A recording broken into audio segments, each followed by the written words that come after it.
Hey, security peeps. We are back again with another episode of Breaking LinkedIn with Breaking Into Cybersecurity and the Hacker Valley studio. We are here. It is episode 10, 2.5 months in. It's been amazing. We have some wonderful and awesome guest, friend of the show, as they say on Wendy Williams. Yep. Gary Hayslip is here with us today. So I am going to let us all, I'll introduce myself, go around clockwise, let everyone introduce themselves, and then we'll get started. So I am Renee Small, cybersecurity super recruiter, helping amazing people like Chris, Ron, and Chris work for awesome people like Gary, helping Gary hire people like Chris, Ron, and Chris, and helping people like Gary into opportunities as well. So that's me, Chris C. Go for it. How's it going, everybody? Chris Cochran from Hacker Valley Studio. Glad to be here. Security engineering director at Marquetta.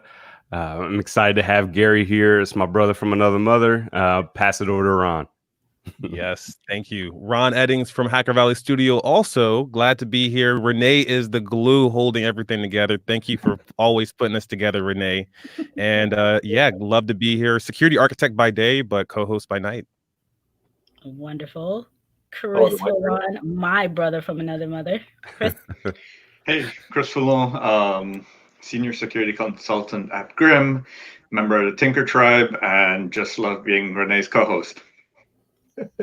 Y'all just making me feel so good. Gary. Gary Hayslip, CISO at SoftBank Investment Advisors, and pretty much friend to everybody here, and I said I'm very active in the community. I go ahead and I mentor and work with a lot of people, and I write and publish, and just happy to be here and be able to talk to everyone. Awesome. So today's topic was presented by me, and I want to know from you all. So one of the things that comes up often, and right now we're in the middle of a lot of transition for a lot of people. Congratulations to Chris, because he just made a move over from Netflix to Marquetta. So super excited for you, Chris. And what I wanted to know from you all, and I have my own, what I've heard people say is, what makes you look for a new opportunity? So when you're, what is it about either where you are in your career, what you're looking to do next? What kind of tips you over that scale and says, okay, it's time to start looking? Or when someone reaches out to you, what kind of piques your interest? So that's the question for today. Who wants to jump in and start? I think I can start. And the reason I think I should start is because I wouldn't say it's a controversial stance, but I'd say it's a stance that not everybody agrees with. So early in my career, I had a mentor who was my boss, and he told me to always be open for a cup of coffee, like no matter who it is, like no matter what your allegiance is to your company, just always be open to have that conversation if somebody's trying to bring you over, because those scenarios and those situations could be completely life-changing. It can change your life, the life of your family. So always be willing to have that conversation. So I've taken that with me for the last 12 to 15 years. And so I'm always like open to that conversation. I'm not actively looking, like I'm not going out there looking for like the next big role or anything like that. But I always leave that door open for those opportunities. I think that's a great approach. I think I've also had that approach. Have a conversation with people. Not only that, but you get to meet cool people and find out about interesting roles, whether it's a fit for you or not. Right. You could also know someone in your network. Like, this might not be a good fit for me, but hey, I know Ron might be looking. So let me mention it to him. 100%. I think that's how some of us have met Renee. I know that's how me and Renee met, was just having a conversation. We talked a little bit about the landscape of security and opportunities. And then we were like, hey, let's also do a live tomorrow.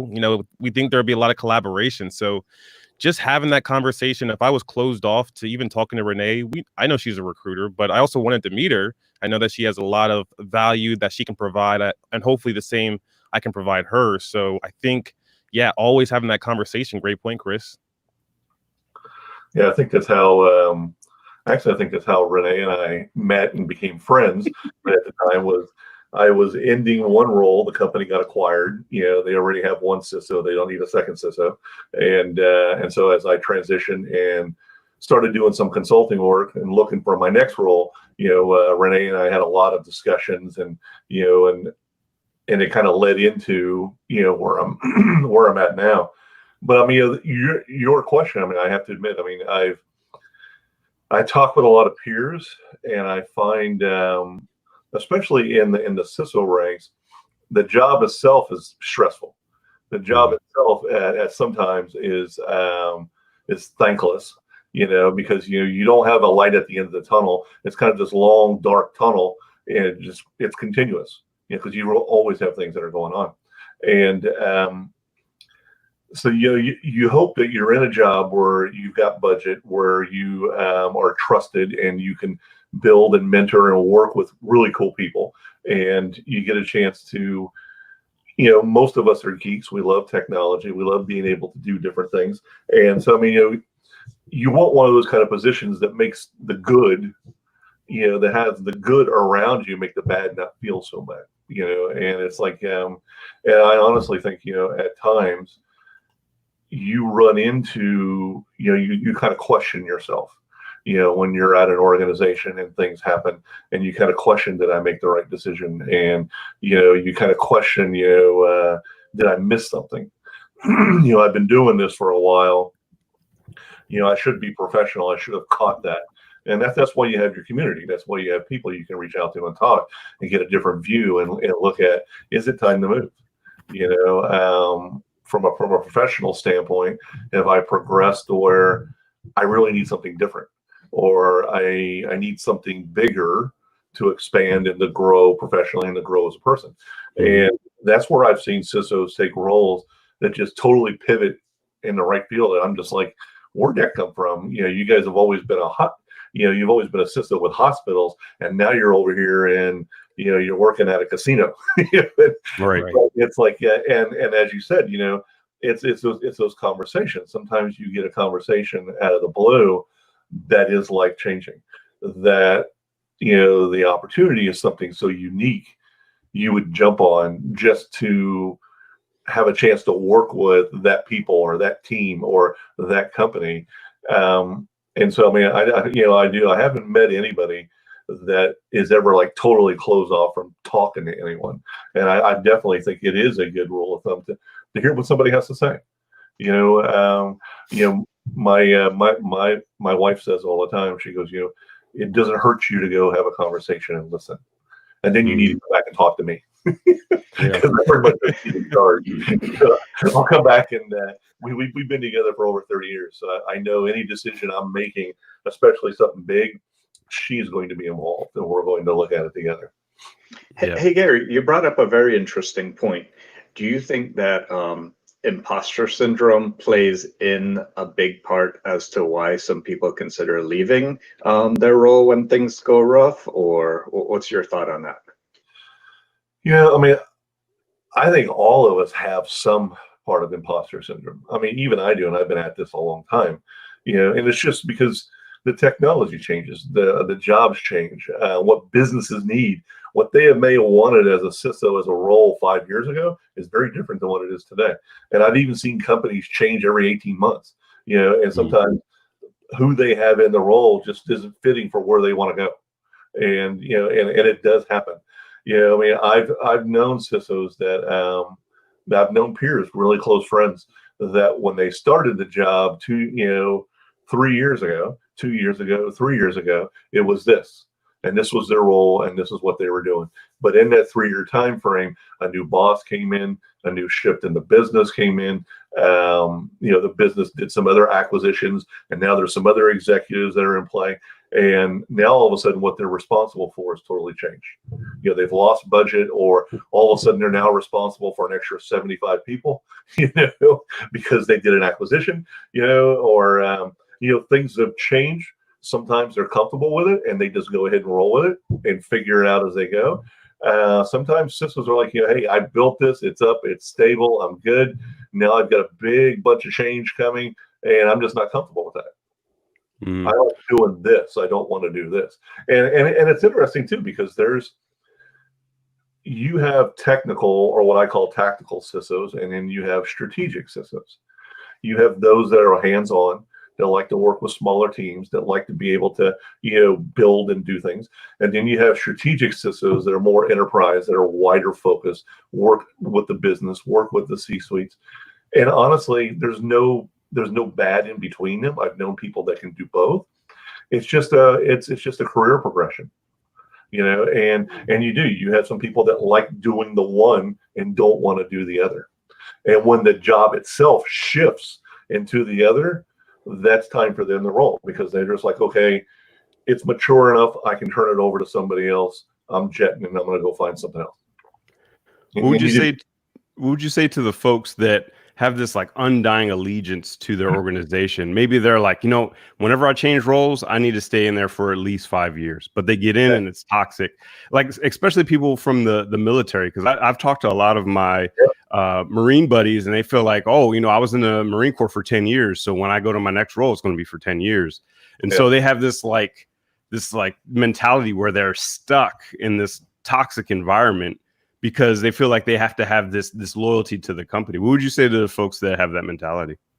And unfortunately, I run into that with a lot of vets. Being a vet like myself, like you, I mean, we get that focus, that mission focus, where we're building and we're doing this, and we're allied to the company and we want to support. And you do get into some toxic environments that aren't going to change. The business culture is a specific way that just doesn't meet what you need. And I honestly, I had a mentor tell me once, he goes, when you get in a position like that, he goes, you need to remember, he goes, you don't work for the company, you work for your wife and your kids. He goes, and he goes, however ugly it is at work, you're bringing that home with you. And he goes, you need to think about that. He goes, you may be so focused that, you want this to go ahead and work. Sometimes you can't make it work. And so, you got to think, okay, are you going to slog at this for the next 2 or 3 years, give yourself an ulcer, have a stroke, and I'm not joking. I've known CISOs that this has happened to, because it's just such a brutal environment.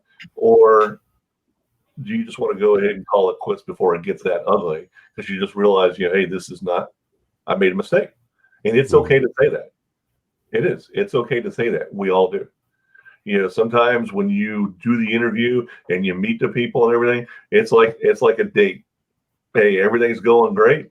You get into that relationship and then you realize, holy crap, I'm with somebody that's a psycho. And there ain't nothing wrong with that. But it happens. Unfortunately, it happens. And I've had friends, we'll meet at Black Hat or we're meeting at DEF CON and we're catching up, and I'm just hearing stories and I'm like, holy crap. What's happening? And I'm like, dude, why are you still there? And it is, they're so focused on, I'm just going to keep working harder and harder and I'm going to make it change. I'm like, no, you're not, dude. This is culture. This is the business culture. And if this is ingrained, it's extremely hard to go ahead and change it. Yep. So Kathy says here, I work with vets, and that's exactly correct. They don't like to give up. They spend a long time sacrificing themselves for their work. It's a tough mindset to change. Yeah, I mean, in fact, I get called in probably about every 6 weeks, every 6 to 8 weeks. I come in and I brief a whole room full of vets that here in San Diego. They're predominantly Marine Corps. They're doing Microsoft has an amazing training school up here in North County, and they bring in speakers, and I'm one of those that I come in and I chat with them.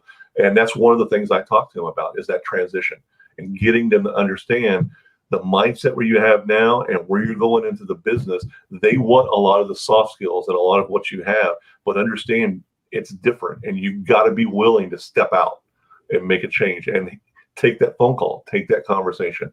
It may be life-changing for you. So what do you all think? Do you think that it's talking to individuals like you all that are letting them know that you don't have to stay in these toxic environments, or is there other tipping points for military vets? And that's a good one too. That's a good question. We got a question from Alan, who was here last week. Alan Alford said, is Gary smarter than he is handsome? Or more handsome than he is smart? He's both. It's everything. Only handsome people on this show. Alan is it's kind of funny. Alan is another brother from a different mother. We Yep. we have long talks about stuff. Yeah, definitely. Yeah, he was here last week. Oh, very cool. Friend to the show. And I would say, as my mentor, I love the back and forth that he shares with me, the wisdom that he shares with me, and definitely great person.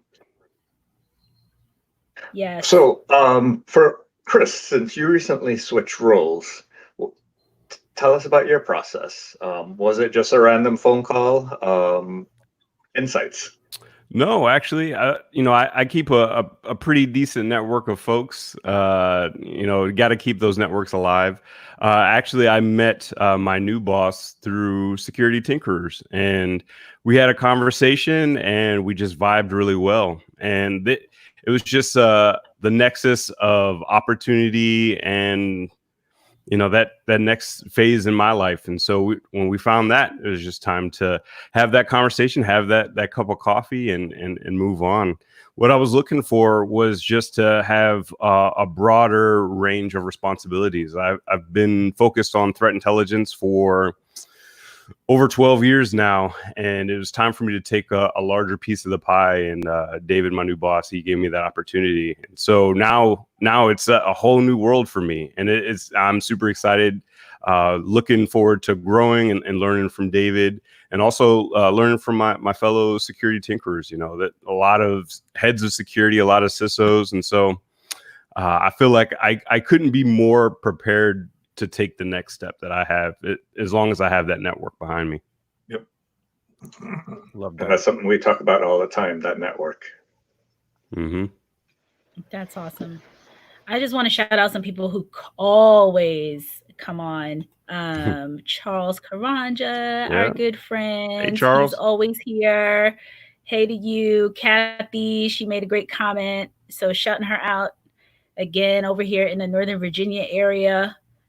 We had some people. Mary, she's back saying hi. Oops. Yes. Hey, Mary. There's Mary's comment. Mary's comment yours. is it's somewhere. She was saying, good question. So good. Let's see. Just want to make sure. Julius Rowe. Oh, thank you, sir. Appreciate Congrats it. on the big move. Very and good. then some other folks. We already saw Alan. We have someone here that keeps coming from Alaska, which I think is so cool. That's cool. Yeah. It's We have people from all over the world tuning into this. Yeah. I know. They tune in. It's pretty awesome. Hey, Renee, I got a question for you. Yeah, go for it. So this is a touchy subject. This is a subject Go for it.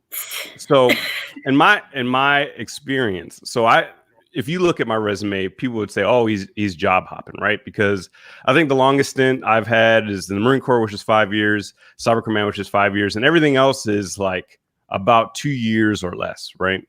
And so when folks that do that, when they change roles for whatever reason, and they're going to that next role and they go to interview, they might get asked about why they change roles so many times. And sometimes they actually get judged even before they have that conversation.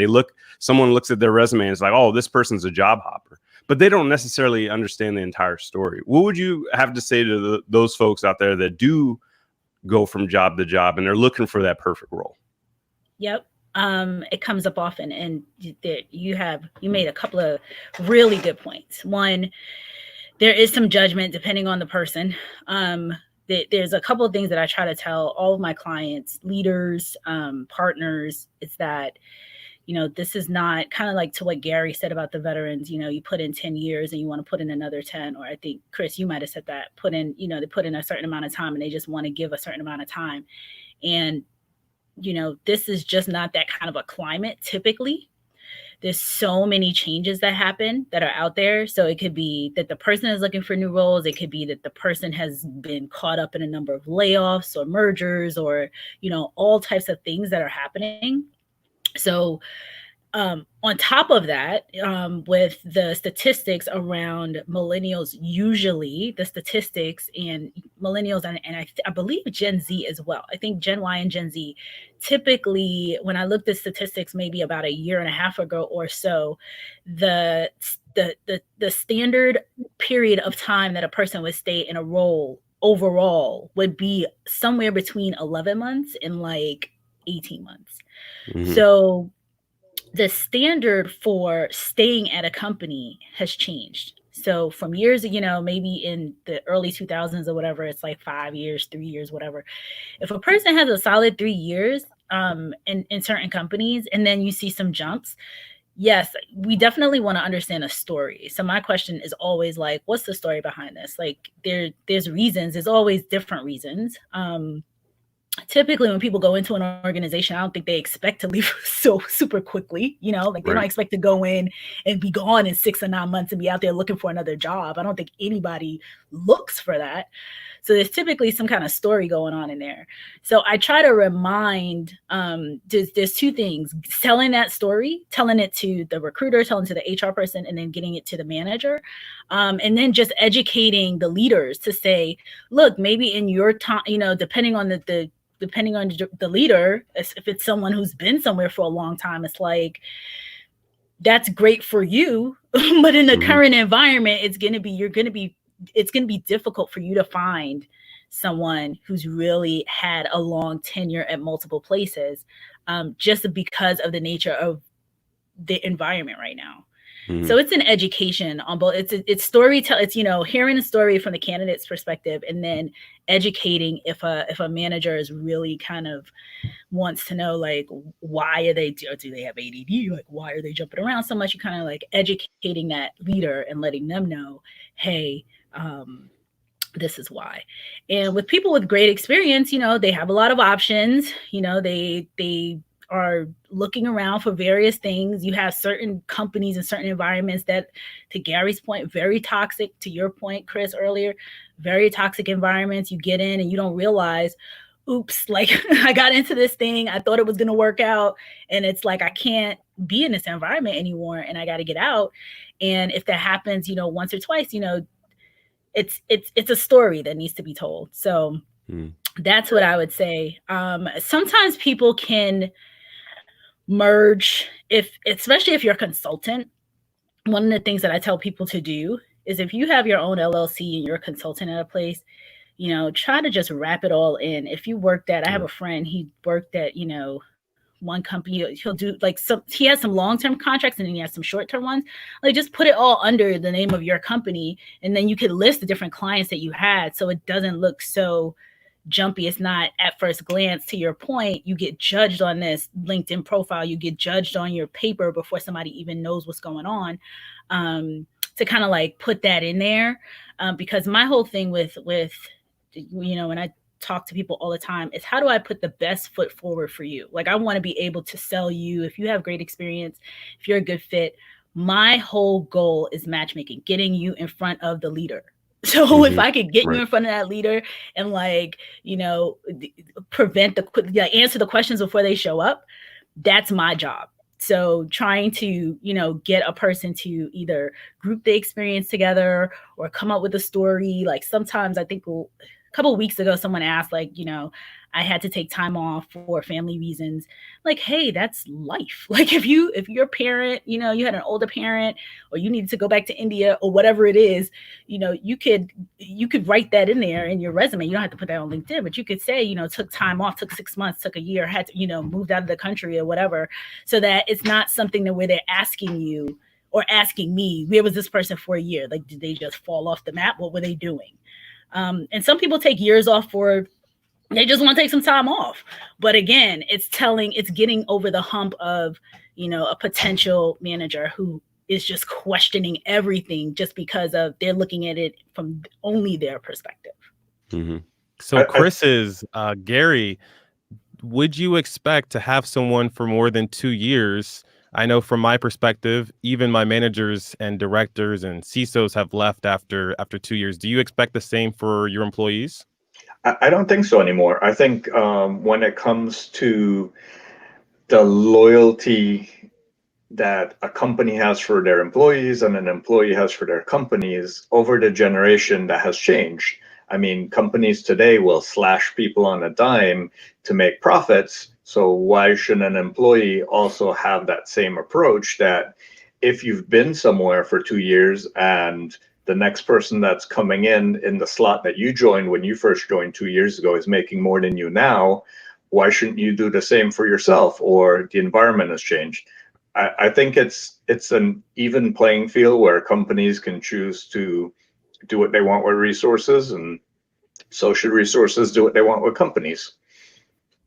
Yeah, I mean, I typically when I'm either part of a team or I'm building a team, I don't have that high of a turnover. I usually have, I usually build close-knit teams and we stay together, but at the same time, it's, I expect I'm going to lose people because people mature, and I can only provide so much to a certain level, and if they start moving up to where they're getting ready for a senior position, I may not have any senior positions. My team may not be big enough for that, and so I have no problem, helping them transition and go somewhere else. I have HR managers that pisses them off, and I have people that are like, why can't we keep him? And I'm like, it's not good to go ahead and keep him. We don't have a senior level position for him, or her. I've even had, women on my teams who just got to a specific level, and the next thing they were ready for was to run a team. They were ready to go ahead and more senior level stuff. So really my job is to go ahead and not just let them go. My job is also to start talking to my network and help them land where they're going next. And I've done that with several. I've done that with several of my people on my last teams, and I keep, and I keep in contact with them. And I've got several right now that are in director level positions, fast tracking towards CISO. So I'm stoked that I've actually helped prepare people for that. But even myself, I mean, I look at where I'm at. I've been here a year, and I still would take that conversation. I still would go ahead and talk to somebody, just because I'm curious to see what's going on. I mean, I recently, just last week, amazing offer, but it's not for me. It wasn't a fit for me, and I could tell for what they wanted. However, the position was in Boston. I know several CISOs there that are searching. And so I put them in contact, and hopefully one of my peers will land. Yes, I'm saying is that, where you're at, you love the job, you love the team that you're with, the people that are working with you, but it's a piece of life, and it's a piece of your career that you're going to mature. And hopefully you can get what you need there if the company's big enough and you're able to move between teams and move between projects and grow and everything. But sometimes the company isn't, and you have to move on. The big thing I've always tried to do is make sure that you don't burn bridges. You help the company as you leave, and make sure that you leave it better than what it was when you got there, and that there's a good replacement for you. And if you've got junior level people that are transitioning, you help them with that transition, and you keep in touch with them, because now they're part of your network. And you want to go ahead and make sure that they're able to grow. And in a lot of ways, they also represent me. They also represent, where they come from. And it's very, I mean, I know that's kind of a military kind of thinking, but it's like, I've always, focused on taking care of my people and taking care of my teams, and, and growing my program and what I'm building and what I'm doing for my organization. And, and it's one of those facts of life. You're not going to keep somebody for 5 or 10 years. The only place I've ever seen where that happens, honestly, is in government. Where people get in, they're in a civil service position, they're happy to, they're where they're at, and they just kind of go on about their business. The problem is that that's good for about 60, 70%, but there's about 30% that want more.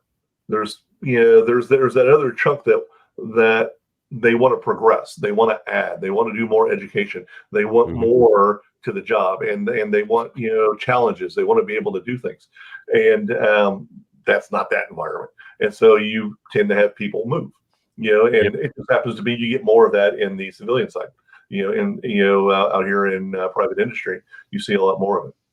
And that's something that goes a really long way. I've only been in my new role for 2 weeks, and I've had one-on-ones with the folks that are going to be working with me on their career progression. And then that very first one-on-one, I ask, what's next for you? Where are you trying to go? Because I feel like if you're in an environment where your leader isn't even asking you that question, that's not a good look, because you have to have someone that's invested in the future of their people, in my opinion. And so, like, if you're a leader, you're also a career coach in some ways. Yeah. Oh yeah.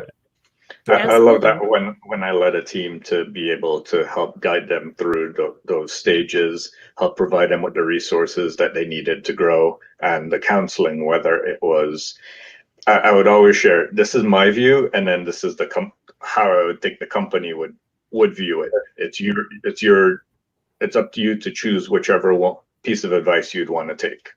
Mm-hmm. But that's also, and that's the question I ask. Well, that's the same question I ask. Go ahead, Gary. Sorry. Go ahead. Saying, no, go. I think that's also part of the frustrating part, where you have people leave, especially like, senior level managers and leaders, is when they don't have those resources. They can't do that. They're, a lot of the stuff that they would typically do to manage their team and to help their people progress and mature gets very. Shit. Sorry. Sorry. He's an important man. He's an important man. Important people on this show. I am your father. I apologize. I was just going to add that I think that that's the question I ask everyone too. So, my first question in recruiting is, what do you want to do next? Like, what's next in your career? And I think that in and of itself, it just helps to think about if they're A, for future roles, and B, for the current role. If this is something that you want to do, then great. And if it's not, it's just not the right fit, which, we've had tons of conversations like that over time. Tons of questions coming in. So George wants to know, and I think this might be a great topic for next week, do you think that there is a conversation to be had about the stringent requirements for entry-level roles in cybersecurity? Buddy. That's a whole episode. George, that's next week's Short topic. answer is yes. I mean, next week's topic. Yeah, I was in the middle of a Twitter rant last night. Several people were railing on this. They're like, it's an entry-level position, but they want 3 to 5 years experience. I'm like, that's not entry-level, people. that's mid-senior right there. It's ridiculous. So ridiculous. I won't even start. Okay, so Jonathan says it's like, he's looking to get into cyber after 20 years and a security clearance in the military without a background in IT. What's the best way to get my foot in the field, schooling, or just focus on certifications? Use your security clearance. Yeah, use your security clearance. Ticket. Use your transferable skills. Whether you know it or not, the military likely has taught you a lot about security, because that's what the military does. And there's ways that you can relate it to the content that you're looking to focus on. Find a vertical or a niche that you like, and then drill into that, because it's a wide industry. Yeah, I've helped several who were actually several officers who were transitioning, didn't really have a lot of experience in IT, but they were trying to figure out where to get started, and it was like we talked about certs and this, that, and the other, and what training. I actually, for the couple I talked to, I had them focused towards cloud, and so they started actually doing AWS and started doing Azure, and they actually were having fun figuring out how things were built. And and I said, if you're starting, don't start way back here in the back. Let's kind of start here and give you that niche, give you that one area that'll kind of get you started, and then from there you expand on it. But it's like what you said, Chris. I mean, if you're coming from the military, you've already got a lot of experience. The clearance will help in some. I mean, I've still got an active clearance, and I found it does come in handy sometimes. So yeah, it's they've already got some things that they can work with. Yep. So Sarah says, really good point. Sarah Moffitt was on our leadership series last week regarding job hopping. Use LinkedIn to tell your story. I've accelerated my technology skills through the last positions and experiences that I've had, and use the space to show that you've contributed, done in each role, and what you've been able to learn and develop. Love that. So, I like that a lot. So true. Then she adds on, which, you know, Sarah knows me well. I don't think HR folks in the cyber IT space now expect people to stay longer than 2 years, honestly, especially not in the private sector. And that's so true. I mean, my expectations, it's really truly usually in education. Like, hey, folks, maybe you were lucky enough to be in a role for 10 or 15 or however long, but the current reality is everything is moving and changing so much, and people want different types of experiences and different opportunities. And if they can't find it within their own organization, then, you know. And I think that's a warning for companies too, that, you know, if you stagnate, if the culture's stale, if you don't give that variety, you don't give opportunities, especially to the technical side of your business, the tech teams, both IT and cybersecurity, they're going to look elsewhere because there's going to be other people that are going to give that to them. I think especially when we look at entry level or the more junior positions, everyone wants training. Everybody wants opportunity to learn something and expand their skills. And unfortunately, that opportunity doesn't exist for a lot of entry level positions. They typically give the training more immediately to the more distinguished or more the team members that have more tenure on the team. That is true. I would say also have a plan for progression. So especially for the junior folks, they want to see what they need to grow and where they can grow. Yeah. And if you don't have that lined up within your organization, they'll find it somewhere else. Yeah, because I mean, you do get from junior personnel, I understand what I'm doing today, what my job is today, but where am I going? Mm-hmm. Yeah, and you better have some type of plan for them. Mm-hmm. Yep. So Alan says, I think in leadership roles, it takes 3 years to affect real change, 1 year to learn landscape and lay foundation, 2 years to execute. And I would agree wholeheartedly, Alan. I think the current stat for CISOs is 2.5 years or 3 on average. 18 to 24 I believe months. it was 20. Who said 24 months? It's averaging about 15 to 24 months. Yeah. 15 to 24. And I know for I looked at some stats recently, this C-suite as a whole. So like CIO, CEO, CTOs, I believe it was like 3 to 4 years. So, I mean, all of these roles as a whole on average, you know, are turning over in less than 5 years. Anyone looking for anybody with 5 years anywhere, it's a really, really, really tough thing. Somebody made this comment, but I don't know who, but it's a really good comment. Good morning from Austin, Texas. Great conversation. You should always ask a candidate about their jumps before assuming they are job hoppers. I've hired many top-notch employees that are contracted for many years and now want a full-time role. That is the truth. So, this is a good one. Charles has a good one for Gary. If you were to map a road to a CISO from an entry role, what would you look for in a CV? What wisdom would you give someone starting in security now? Gary. I think he's going to write a book on that. Yeah. I think I've written several books on that, and we've been discussing several more. The thing about it is that the CISO role isn't one area. I mean, like in my job right now, I do internal cybersecurity, and I go ahead and I also work with risk. I work with compliance. I work with legal. I work with our deal teams and evaluating startups. I work with our investment teams who are already looking at the companies that we got in our portfolio. I work with the cyber teams for our HQ, companies in Japan. I mean, and the job varies. It may be security, it may be risk, it may be looking at new technologies. I'm bouncing between different things.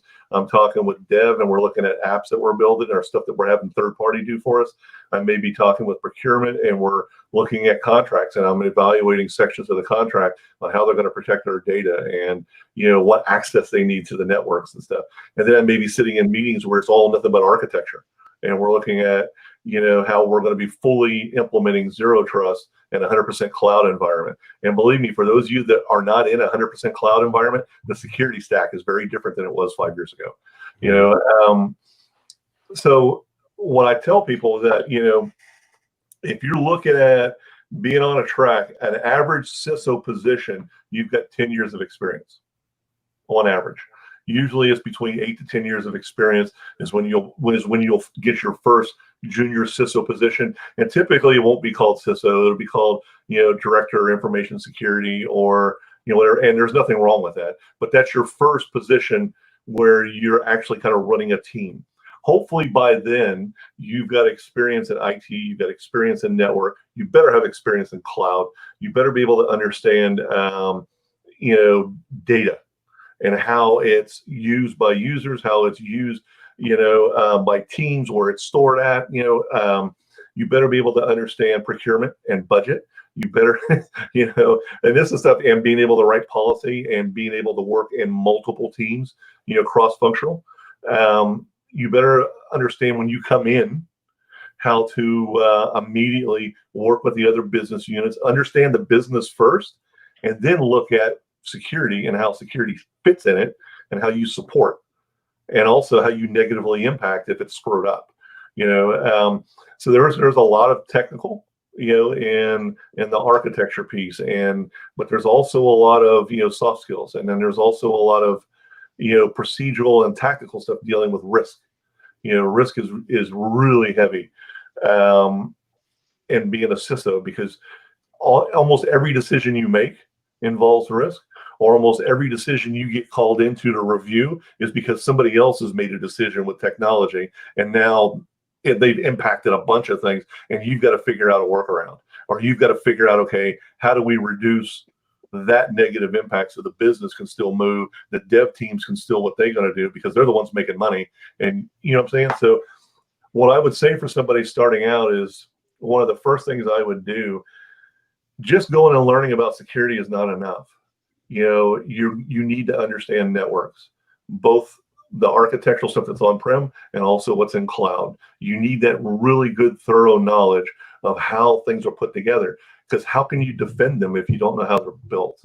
And how can you defend them and put security controls in place and protect them if you don't know how data flows through them and how they're actually used by your employees? So you really need a good grounded understanding of that.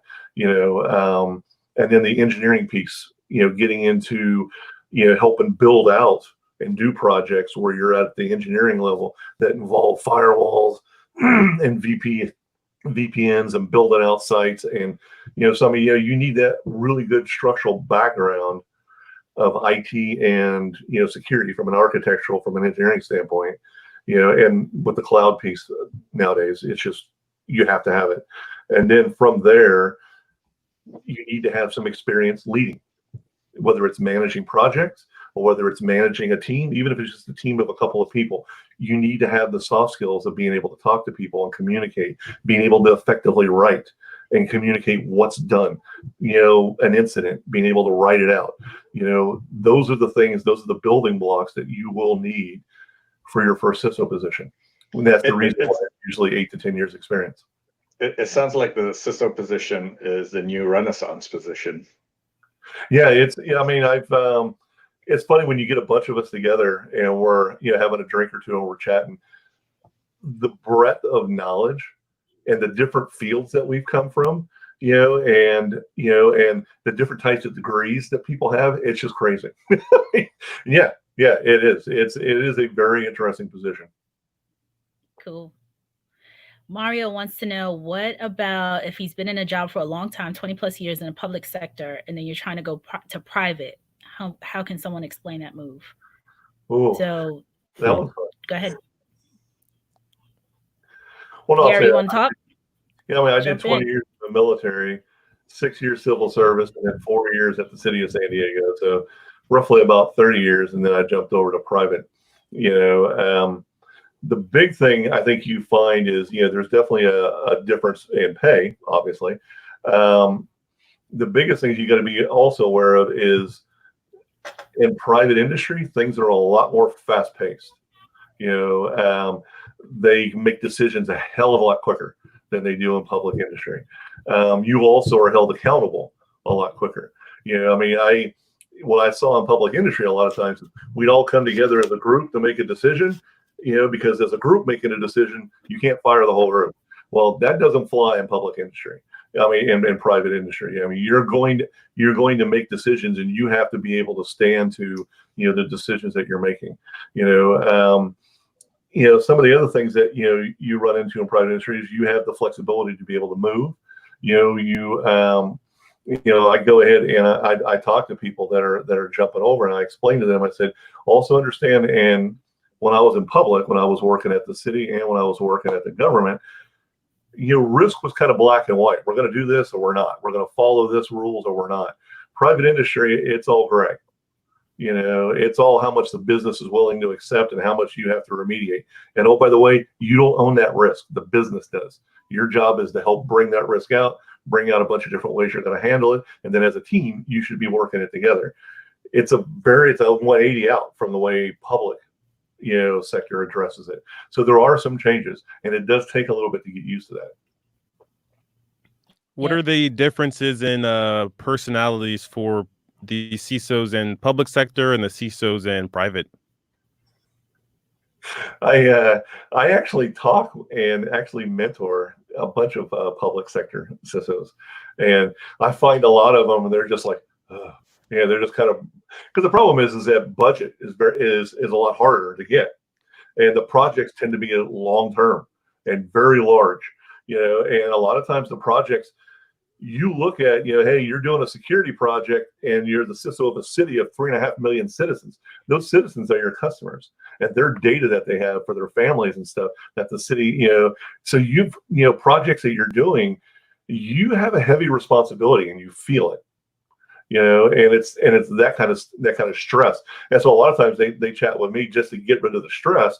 And then I think the biggest thing that you see a lot of that I really try to help some of the public CISOs that I talk to is taking the things that they're working on and breaking it into smaller pieces so that they can deal with the smaller pieces, and just having that timeline, that focus on the small things that they can fix now, and just not get freaked out on the scale of what they're dealing with. And then, another big thing that you run into a lot, as you were saying, there is a public sector CISOs tend to not talk to each other. They tend to try to stay focused on what they're doing, and they don't want other people to know that they're having problems and everything. Where private sector CISOs, hell, we talk to each other all the time. I mean, we're up on Tinkerers chatting with each other and trying to help each other and stuff. Very chatty. And that's the big thing. I recommend to many of them, and there's a lot of them that now do it, is that use your network. You've got a ton of peers that are going through the same stuff that you're going through.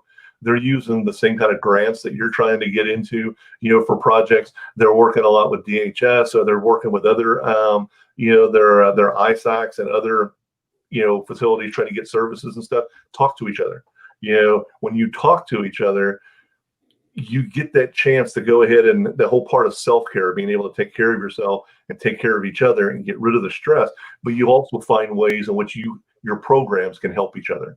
And because you may have a small program, he or she may have a larger program. One of your people needs to transition and grow.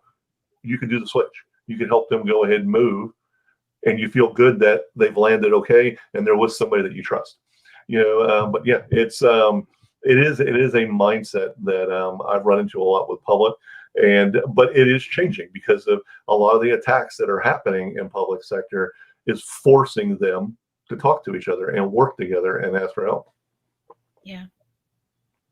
So switching gears, why do hiring managers red flag people who only work contracts? 6 to 12 engagements. I'm thinking it's saying 6 to 12 month engagements. Mm-hmm. I would say it depends on the manager. It depends on the environment, and it depends on, it's a big, it depends. I've seen managers who are perfectly fine with people who have been consultants. They look for people who, can jump in. Consultants typically have that kind of, you're expert enough that you're able to jump into a situation and immediately make an impact. Other managers, they want people who are more accustomed to being in an environment where you see the life cycle of whatever it is that you're either working on or put in. So they want to know that you are committed to the company, that you have whatever company you've been in, that you have had a life cycle of it, like you're only not in one space, that you're involved in many different things that's in the that particular company. So I don't see it as a red flag all the time. I think it's case by case depending on the company, and some companies ask for it. Like, is the person willing to do 1099? Are they open to consulting opportunities? So that's my take from both sides of the coin. In my line of work as a vendor, that's a good thing for me. Like, knowing someone can be that flexible, that can jump right in, that has industry experience, that's not a red flag for me at all. That's a green, proceed. Exactly. For some of the roles that I've been a manager in the past, I would want someone that I feel that I can invest in for 2 years, and because the first 6 months are usually getting to know the environment, getting to know all the systems, and if you're feeling the itch to jump after 6 to 12 months, I feel like I've wasted my investment in them. So that's just something that I bring out. Like, onboarding into this role is going to take some time. You're going to learn a lot of new skills. I would want to make sure that you're with me for at least 1 to 2 years and kind of just vet that out with them. Cool. So many comments. I mean, it's almost noon on Eastern, 9 o'clock your time. So I'm going to put some of these comments up. Monica says, Gary, that's an awesome approach. A rising tide lifts all ships. I think it was one of the many wisdom points that Gary has given us today. Monica. Hey, Monica. Happy birthday, by the way. Turner yes. Says, I feel blessed to have really great relationships with my previous managers who see my drive and are willing to support me even when I'm ready to move on. And that's some of the comments that Gary made as well. I'm going down here. Some of the basic questions, we'll answer those next week. We'll make those as a part of the topic for next week. The Dizzy programmer. YouTube. What's going on, Dizzy? Alan says, for me, hiring entry level, I want to see passion and drive and aptitude more than anything else. Are you smart? Do you care? Do you take the time to train yourself or demonstrate other proactive approaches? I hear that constantly. Anybody in entry level stuff, please be proactive. Please do your own work. I call it self-directed projects. Anything that is interesting to you, exciting to you, do it. Post about it on LinkedIn. Ask questions to the community on LinkedIn. Put it on your resume as a project. That is experience, even though you're entry level. Let's see. More entry level stuff. Oh, one more entry level one. Just talked to some entry level candidates, and I've learned their mindset was to not learn IT basics. I think that's a wrong approach, as you need the right foundation. Yeah. What's an IP address? Wait, what's IPv4? Right. So Essence says, her name is pronounced Essence. Thank you, Essence. And Charles Karanja says, thank you, Gary Hayslip. Gary, you've been amazing. And I'm so happy that you're here with us today to share your wisdom, bringing someone who has your depth and breadth of experience in all of these walks of life is just so helpful to the community and to us. And we really, really appreciate it. Thank you so much, Gary. Like I said, thanks for having me. I mean, this week has been hard, and at times I've had much shit that just has sucked. But I've just being able to spend a day, spend some time with you guys. It makes it worthwhile. I really like being able to chat with people in the community. Yes, so many contributions, and you've been on both of our podcasts, right? So I know that's what I'm saying. You guys got to invite me back. Absolutely. For sure. Who's going to get him first? Stay on. Wait, Gary's our leadership series. Okay, folks. We are at. We got to do one with Alan. We are at the top of the hour, 1 minute over, and I got a meeting to get to. So everyone, thank you so much for this awesome engagement, these wonderful questions. And we will see you here again next week. It looks like we already have our topic. Everyone's asking about why in the world security leaders or HR or whoever asked for these ridiculous qualifications for entry-level positions. I have a take on that. So I look forward to seeing everyone next week. Awesome. Thanks, See you everyone. next week. Bye, everybody. Thank you.